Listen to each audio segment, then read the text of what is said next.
Alpinistët zbulojnë varrin sekret në majtë të malit, habiten pasi shohin se çfarë fshihet brenda.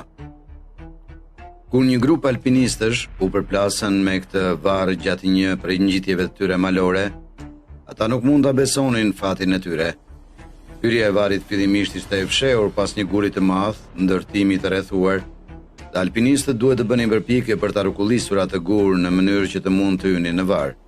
Por kur hyn, nga zëllimi i tyre u zhndrua në frikë. Përpara se të fillojmë, shtypni butonin e pëlqimit dhe siguroni që të abonoheni nëse nuk e keni bërë, dhe shtypni zilën e njoftimeve në mënyrë që të mos humbisni asnjë histori të re.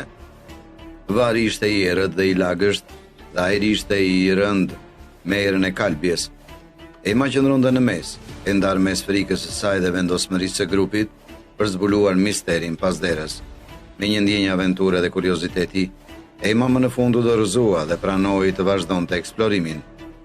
I armatosur me një gur të rënd, Tomi provoi fatin për të zhbllokuar derën misterioze. Tomi përdori të gjithë forcën e tij dhe goditi me gur bllokimin sa më fort që mundi.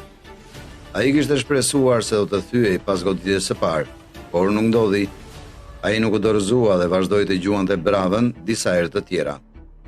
Tomi mori disa herë frymthell, ndërsa mblodhi guximin për detyrën e tij të radhës. Ai qëndroi para derës dhe goditi atë me një goditje të fortë. Dera u hap ngadalë, duke lëshuar një zhurmë të fortë dhe të tmerrshme ulërim. Nuk